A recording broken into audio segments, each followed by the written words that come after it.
জয়পুরহাটের consumers association of Bangladesh শাখার উদ্যোগে জেলার পাঁচুর মোড়ে আলু, পেঁয়াজ, সয়াবিন তেল সহ নিত্য প্রয়োজনীয় পণ্যের অস্বাভাবিক মূল্য বৃদ্ধির প্রতিবাদে আয়োজিত হচ্ছে মানববন্ধন। বিস্তারিত জানাতে সেখান থেকে যুক্ত হচ্ছেন সহকর্মী রেজাউল করিম।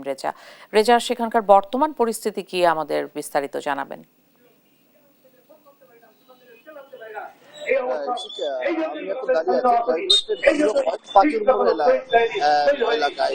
এই শহরের এই জিরো পয়েন্ট এলাকায় কিন্তু আপনি দেখছেন যে এখানে কনজিউমার অ্যাসোসিয়েশন অফ বাংলাদেশ ক্যাবের পক্ষ থেকে, জয়পুর জেলা শাখার পক্ষ থেকে কিন্তু আলু, পেঁয়াজ, সয়াবিন তেল এবং সহ নিত্য প্রয়োজনীয় জিনিসপত্রের দামের ঊর্ধ্বগতিতে এবং সিন্ডিকেটের যে ব্যবসায়ীদের সিন্ডিকেটের যেন ভেঙে ফেলা হয় এবং এটা দৃশ্যমান কার্যকর ব্যবস্থা দেওয়া হয়, এ বিষয়ে কিন্তু এই জেলা কনজিউমার অ্যাসোসিয়েশন অফ বাংলাদেশ ক্যাবের পক্ষ থেকে মানববন্ধন হচ্ছে।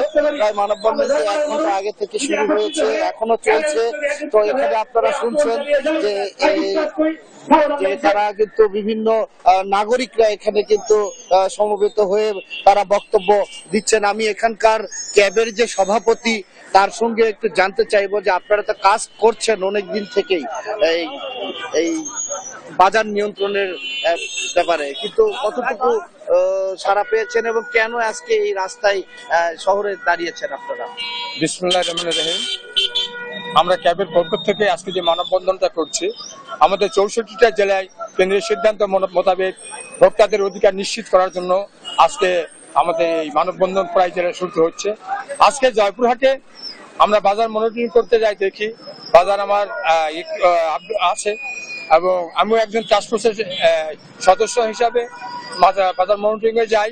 ভোক্তাদের সিন্ডিকেট কারা করতেছে, কারা এই মালগুলো সিন্ডিকেট আমরা মজুত রাখতেছে, যেসব অসাধু ব্যবসায়ী যারা মাল মজুত রাখতেছে তাদের বিরুদ্ধেই আমাদের ক্যাবের সংগ্রাম।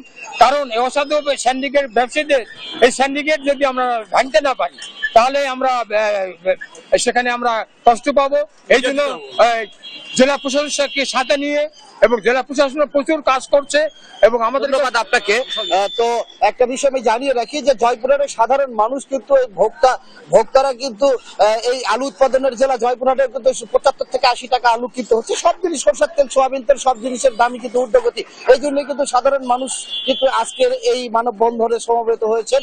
এই ছিল আমার জয়পুরহাট থেকে এই জয়পুরহাট 0 পয়েন্ট মানববন্ধন এলাকা থেকে সর্বশেষ। রেজা, অনেক ধন্যবাদ আপনাকে।